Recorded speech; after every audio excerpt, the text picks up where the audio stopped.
శ్రీమాత్రే నమ. జయ గురు దత్తాత్రేయ నమ. ఈ వీడియోలో మనం జనవరి 12వ తారీఖు నుంచి 18వ తారీఖు మధ్యలో జరగబోయే వార ఫలాలు మేషరాశి వారికి తెలుసుకుందాం. మరి మేషరాశి వారికి ఈ వారం అంతా కూడా లాభస్థానంలో 2 గ్రహాల సంచారం జాతకుడికి వృత్తి వ్యవహారాల్లో అనూహ్యంగా లాభం కలుగుతుంది. నూతన ఉద్యోగ ప్రయత్నాలు ఫలిస్తాయి. అధికారంలో ఉన్నటువంటి స్త్రీలు మీకు చాలా వరకు సహకరిస్తారు. ఆగిపోయినటువంటి మీ ఉద్యోగ ప్రయత్నాలు కానీ వివాహ ప్రయత్నాలు కానీ తిరిగి ప్రారంభించడం వల్ల ఒక కొలిక్కి వచ్చే అవకాశాలు చాలా బలంగా ఉన్నాయి. ఇక ధనాధిపతి శుక్రుడు లాభస్థానంలో ఉండడం వల్ల మీ కుటుంబ సభ్యుల యొక్క సంపూర్ణ సహాయ సహకారాలతో అటు ఆర్థిక సంబంధించిన విషయాల్లోనూ వ్యక్తిగత విషయాల్లోనూ చాలా వరకు విజయం సాధిస్తారు. అలాగే మీ యొక్క కుటుంబం యొక్క వ్యక్తిగత గౌరవం పెరుగుతుంది. కుటుంబంలో ఒకరికి ఆదాయం పెరగడం కానీ, కుటుంబంలో స్త్రీలకి ఉద్యోగ అవకాశాలు రావడం కానీ, వారు ఏదైనా వ్యాపార వ్యవహారాల్లో ఉంటే వారి ద్వారా మీకు కొంతవరకు ఆర్థిక సహకారం లభిస్తుంది. మొత్తం మీద కుటుంబ బాధ్యతలు కొంతవరకు మీకు మీద బడ్డెన్ తగ్గుతాయి. అలాగే శుభకార్యాల కొరకు, పిల్లల యొక్క చదువు కొరకు, ఆర్థికపరమైనటువంటి సహకారం కొరకు చేస్తున్న ప్రయత్నాలు చాలా వరకు ఫలిస్తాయి. అంటే మొత్తం మీద ఈ వారం అంతా కూడా చేపట్టిన కార్యక్రమాల్లో విజయం లభిస్తుంది. వృత్తిలో అభివృద్ధి కలుగుతూ ఉంటుంది. ఆగిపోయినటువంటి ప్రమోషన్ లాంటివి వచ్చే అవకాశం ఉంది. ఇక ముఖ్యంగా భాగ్యస్థానంలో సంచరిస్తున్నటువంటి బుధ రవిగ్రహ సంచారం ఇది విద్యార్థులకి ఉన్నత విద్యా అవకాశాలతో పాటు వ్యక్తిగతంగా వ్యాపార వర్గంలో ఉన్న వాళ్ళకి కానీ, ఆధ్యాత్మిక రంగంలో ఉన్న వాళ్ళు కానీ వారిలో ఉన్నటువంటి ప్రతిభకు తగిన గుర్తింపు లాంటిది రావడం జరుగుతుంటుంది. విద్యార్థులకి ఉన్నత విద్యా అవకాశాలు కానీ, దూర ప్రాంతంలో చేస్తున్నటువంటి ఉన్నత విద్యా ప్రయత్నాలు కూడా చాలా వరకు సక్సెస్ అయ్యే అవకాశం ఉంది. అలాగే ముఖ్యంగా మీకు ఈ వారంలో 14వ తారీఖున పంచమాధిపతి అధికారకారకుడైనటువంటి రవి దశమ స్థానంలోకి సుమారుగా మీకు 14వ తారీఖు ఉదయం దశమ స్థానంలోకి అంటే మకర సంక్రమణం జరుగుతుంది. మరి ఈ కారణం వల్ల ఎవరైతే నిరుద్యోగులు కానీ ఉద్యోగులు కానీ, ముఖ్యంగా విదేశంలో ఉన్నటువంటి విద్యార్థులు నిరుద్యోగులు ఉద్యోగం కొరకు ప్రయత్నం చేస్తుంటే వారి యొక్క ఉద్యోగ ప్రయత్నాలు చాలా వరకు ఈ నెల 14వ తారీఖున మీకు కొంతవరకు మీ ఆశలకు, మీ యొక్క ఆశయాలకు తగినటువంటి గుర్తింపు రావడం జరుగుతూ ఉంటుంది. అలాగే మీలో ఉన్నటువంటి ప్రతిభకు తగిన గుర్తింపు రావడం జరుగుతుంది. ముఖ్యంగా ఇది ప్రభుత్వ సంబంధించిన వ్యవహారాల్లో ఏవైనా చికాకులున్నా, ఇబ్బందులున్నా అవి చాలా వరకు మీకు ఈ వారం సరిదిద్దుకునే అవకాశం ఉంది. అంటే రవి దశమ స్థానంలో దిగ్బలుడై ఉంటాడు.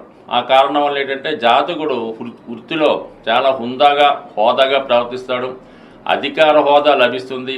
అధికారంలో ఉన్నటువంటి వ్యక్తులు మీకు సహకరించే అవకాశం ఉంది. ఇక ముఖ్యంగా మీకు కుజుడు ప్రస్తుతం 4వ స్థానంలో వక్రగమనంలో సంచరిస్తున్నటువంటి కుజుడు చాలా వరకు మీకు ఉన్న ప్లేస్ నుంచి వేరే ప్లేస్లోకి మారడానికి కానీ, ఉన్నటువంటి స్థిరాస్తులు కానీ, ఏమైనా ముఖ్యమైనటువంటి వాహనాలు కానీ అటువంటి ఏమైనా అమ్మే ప్రయత్నం చేస్తున్నప్పుడు చాలా వరకు దగ్గరగా వచ్చి మిస్ అవ్వడం కానీ, అనుకున్న ధర రాకపోవడం కానీ జరిగే అవకాశం ఉంది. చాలా వరకు తప్పనిసరి పరిస్థితుల్లో మీరు ఏదైనా స్థిరాస్తి అమ్మాలనుకుంటే అది తప్పనిసరి పరిస్థితుల్లో అమ్మాలి తప్ప, లేని పక్షంలో కొన్నాళ్ళు మీరు ఆగగలిగితే తర్వాత మీకు ఆ స్థిరాస్తి మీకు ఉపయోగపడుతుంది, లేదా దానికి మంచి ధర కూడా వచ్చే అవకాశం ఉంది. ప్రస్తుతం మీకు కుజుడు నీచ స్థానంలో ఉండడం వలన సాధారణంగా భూముల యొక్క విలువ చాలా వరకు పెద్దగా పెరగదు. అలాగే స్థిరాస్తి సంబంధించిన విషయాల్లో కొనుగోలు శక్తి చాలామందికి లేకపోవడం వల్ల అమ్మేవారు ఎక్కువ అవుతారు తప్ప కొనేవారు చాలా తక్కువ మంది ఉండడం వల్ల చాలా వరకు మరి మేషరాశి వారికి, ముఖ్యంగా స్థిరాస్తి వ్యాపారంలో ఉన్న వాళ్ళకి చాలా వరకు ఇబ్బందులు ఎదుర్కోవడం జరుగుతూ ఉంటుంది. ముఖ్యంగా మరి ఈ జనవరి నెల 21వ తారీఖు తర్వాత మీకు ఏముందంటే చాలా వరకు ఈ కుజుడు వక్ర గమనంలో మిథున రాశిలోకి వెళ్ళడం వల్ల ఈ భూమికి సంబంధించిన వ్యవహారాల్లో చాలా వరకు మీకు అనుకూలత లభించే అవకాశం ఉంది. కాబట్టి సాధ్యమైనంత వరకు తప్పనిసరి పరిస్థితులు అయితే మీరు భూమి అమ్మండి. లేని పక్షంలో కొంతకాలం ఎదురు చూస్తే అది మీకు మంచి ధర పలికే అవకాశం ఉంది. ఏదేమైనా ధనస్థానంలో ఉన్నటువంటి గురుగ్రహం వక్రగమనం వల్ల చాలా వరకు జాతకుడు ఆధ్యాత్మిక కార్యక్రమాల్లో పాల్గొనడం జరుగుతుంటుంది. అలాగే ఆర్థిక సంబంధించిన విషయాల్లో చివరి నిమిషంలో మీకు ధనం చేతికి అందడం జరుగుతూ ఉంటుంది. కుటుంబంలో ఒకరికి ఉద్యోగ ప్రయత్నాలు ఫలించడం కానీ ఉన్నత విదేశ వ్యవహారాలు కలిసి రావడం కానీ జరిగే అవకాశం ఉంది. ఓవరాల్గా మనం పరిశీలించినప్పుడు ఈ మేషరాశి వారికి చాలా గ్రహాలు అనుకూలంగా ఉన్నాయి. కేవలం 12వ స్థానంలో ఉన్నటువంటి రాహుగ్రహ ప్రభావం వల్ల ఇతరుల మాటలు వినడం వల్ల అత్యాశకు పోవడం వల్ల మోసపోయే అవకాశం ఉంది. ఎవరికైనా ధనం ఇచ్చే ముందు కానీ ఏదైనా స్థిరాస్తి కొనే ముందు చాలా వరకు ఆలోచించి నిర్ణయం తీసుకుంటే ఈ మోసాల నుంచి నష్టాల నుంచి బయటపడే అవకాశం ఉంటుంది. సాధారణంగా గ్రహాలు మనకి అనుకూలమైనటువంటి ఫలితాలు ఇవ్వాలంటే సూర్యగ్రహం యొక్క అనుగ్రహం తప్పనిసరిగా ఉండాలి. జాతకంలో సూర్యభగవానుడు ఎంత బలంగా ఉన్నా మన దైనందిన జీవితంలో గోచారంలో సంచరిస్తున్నటువంటి రవి యొక్క సంచారాన్ని బట్టి కూడా జాతకుడి యొక్క ఫలితాలు ఆధారపడడం జరుగుతూ ఉంటుంది. ముఖ్యంగా ప్రతీ నెల సూర్యభగవానుడు ఒక రాశి నుంచి ఒక రాశికి మారడానికి ఒక సంక్రమణంగా మనం పెద్దలు నిర్ణయించారు. ముఖ్యంగా ఈ నెలలో ఏర్పడుతున్నటువంటి మకర సంక్రమణం ఇది విశేషంగా అన్ని ప్రాంతాల వారు దీన్ని ఒక పండగలాగా, అంటే మకర సంక్రమణం నుంచి ఈ భోగి పండగ కనుమ ప్రారంభం జరుగుతూ ఉంటుంది. అంటే దీనికి మనకి ఉత్తరాయణ పుణ్యకాలం స్టార్ట్ అవుతుంటుంది.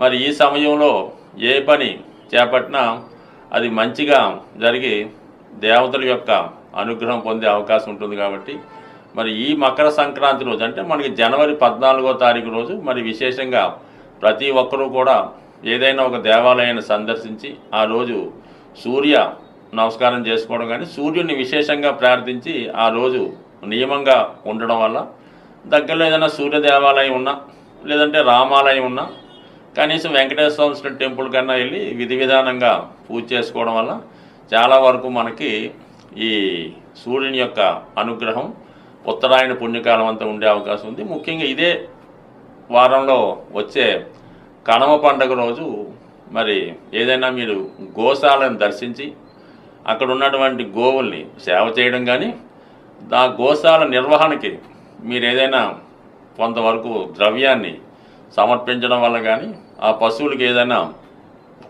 ద్రవ్యాన్ని ఆహార పదార్థాలని స్వీట్స్ బెల్లం వగైరా వగైరా ఇవ్వడం వల్ల అటు ఒక విధంగా లక్ష్మీ అనుగ్రహానికి పొందే అవకాశం ఉంది. ఇది సాధారణంగా గ్రామీణ ప్రాంతాల్లో ఈ కనుమ పండుగ రోజు రైతులు చేస్తూ ఉంటారు.